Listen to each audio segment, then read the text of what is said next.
Something at the end. So the general, the floor is here. Karibu. Thank you very much, brother. Well,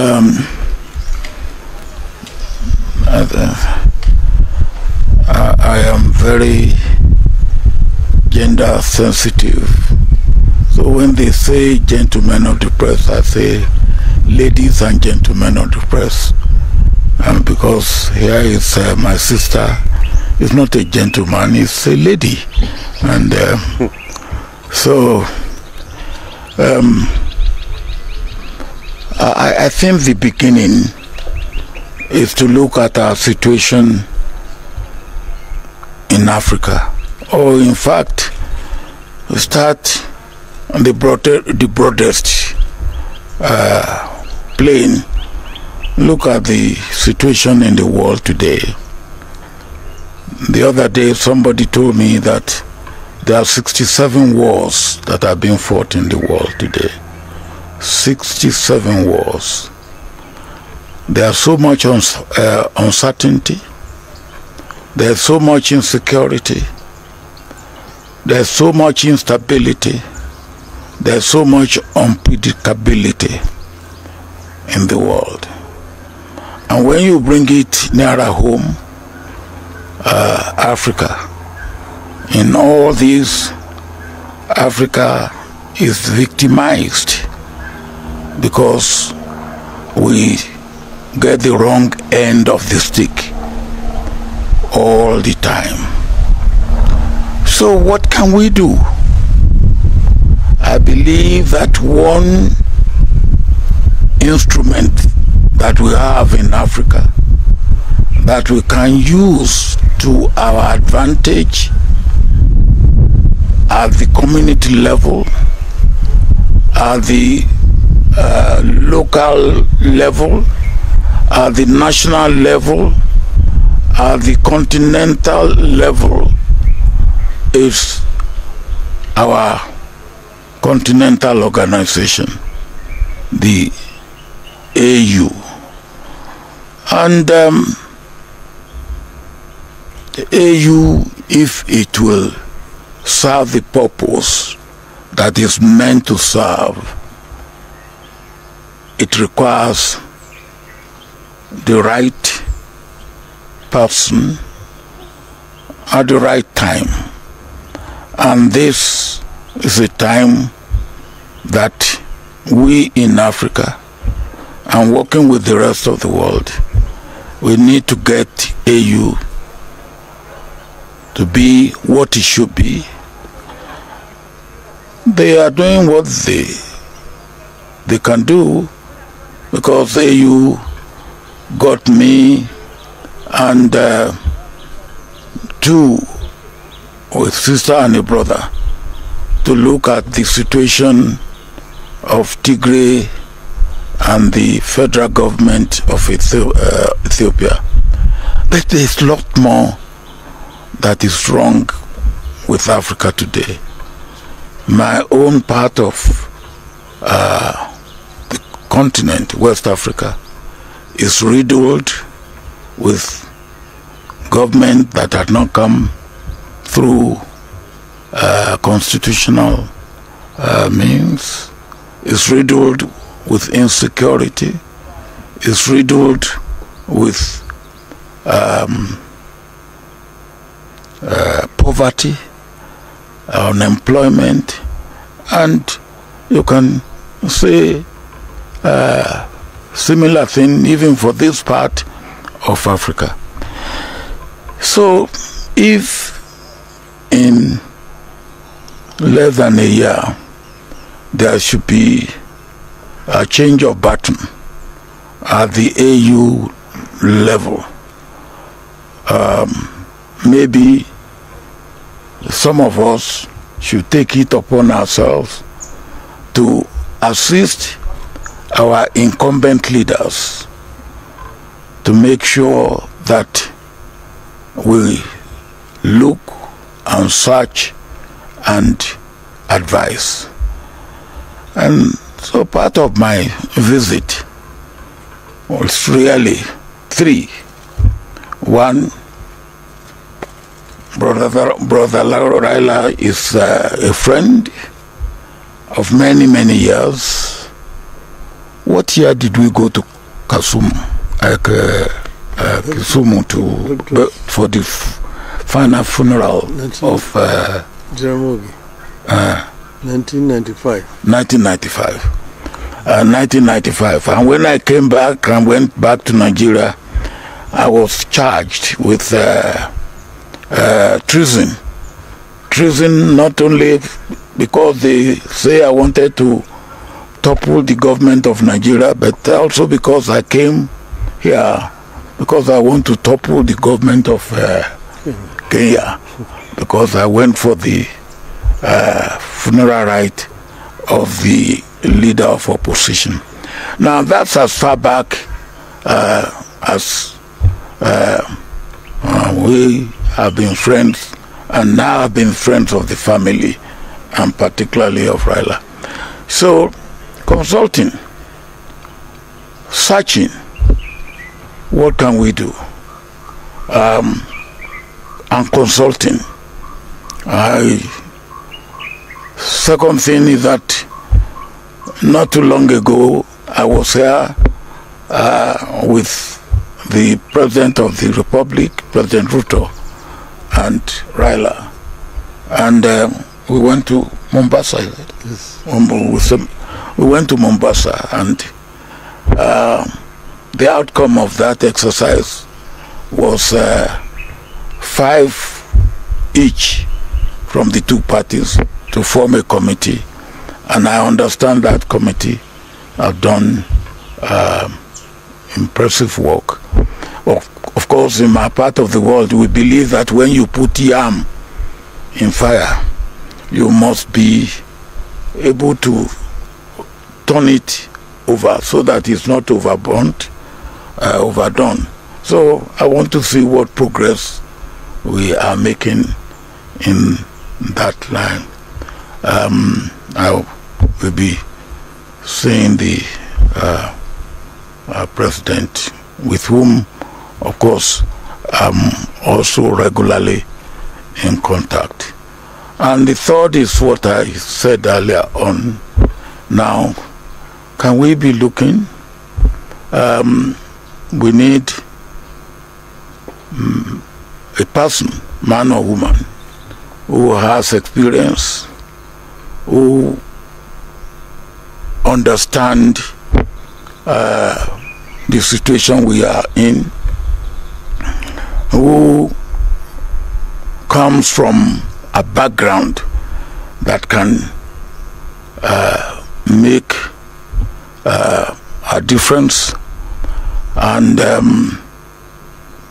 of course that consultation means now the people that I, from my own understanding of the situation and what I know of Africa, haven't been involved with Africa for more than 5 decades. What sort of people?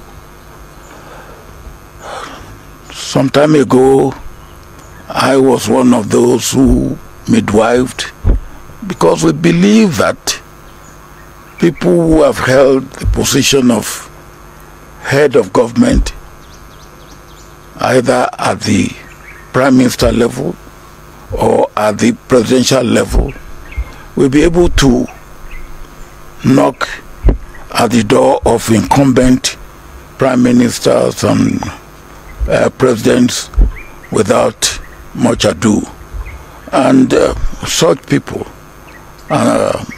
will probably be the right person, armed with other attributes at this particular time.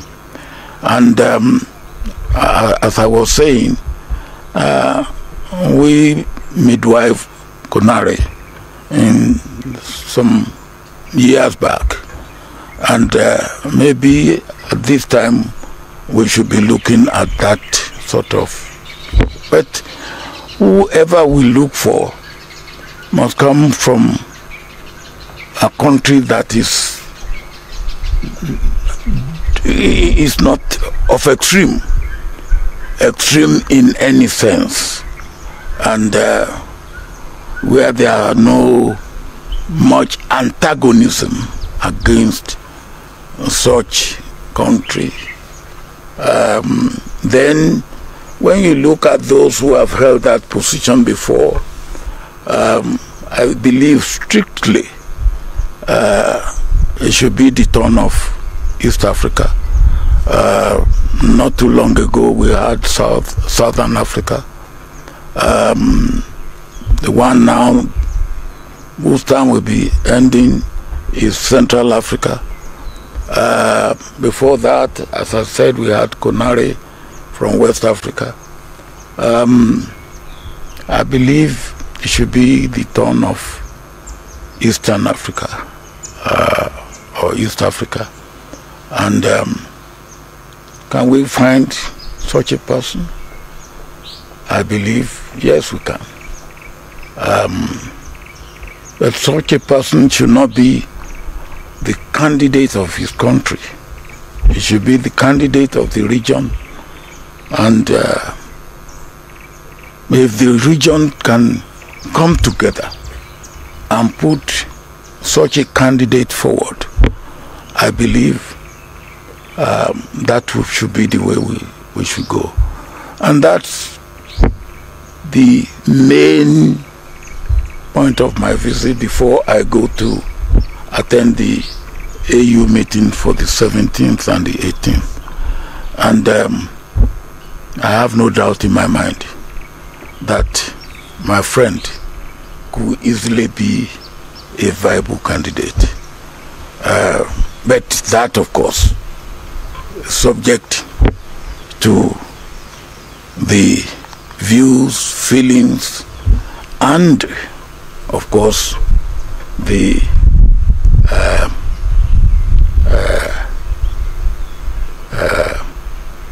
position and the presentation of our leaders in the East African sub-region. And then if the region puts a candidate forward, I believe the rest of the continent will go along with that. That's what I am consulting about. That's what I am working at, and I hope and pray that God will help us.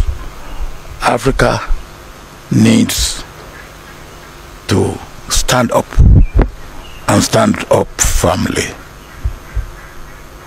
There's so much at stake in Africa today that we need to get it right. Thank you. Thank you, General. Ladies and gentlemen, I can only add that I have been consulting widely among friends. As the General said, he is one of my closest friends on the continent. And I intimated to him that if there should be interest, I will myself be keen to serve the continent of Africa. Mainly because as a Pan-Africanist, I believe strongly that Africa is playing in a league that it should not play. That Africa deserves better. Africa is we can say, the cradle of humanoid species. The first human who walked on this earth was an African. And Africa is also the cradle of human civilization. The Africans started using steel and steelwares before any other human beings elsewhere started doing so. Africa is the richest continent on the planet Earth in terms of minerals and general raw materials. It is a paradox that the richest in terms of resources is also the poorest. This is something that we need to reverse. And it can only be reversed if we as a continent marshal all our resources for the faster socio-economic growth of our continent. And African economies can complement each other. I have served the AU in the capacity as infrastructure high representative. That position gave me a good advantage to be able to learn about each and every African continent, country, what they have, the comparative advantages, and so on. And I believe that working together with all these countries, we can be able to emancipate Africa. There is right now brain drain out of our continent. It is also actually appalling to see young African people drowning in the Mediterranean in search of greener pastures out of the continent. This is something that can also be reversed. Those are the ones that can get to the Mediterranean. Some perish on the Sahara. Yeah. So before they get to the Mediterranean. But all the same, the fact is that they end up all dying. It's a tragedy that ought to be reversed. And because of all these considerations that I am inclined to accept the challenge, should the leadership of Africa want my services, I am ready and offer myself to be of service to this continent. And I've asked my friend to continue to be a good ambassador and talk to other people elsewhere. I don't want to say much more than that. And therefore today I want to make it public that I'm ready, yes, to go for the chairmanship of the African Union. Thank you.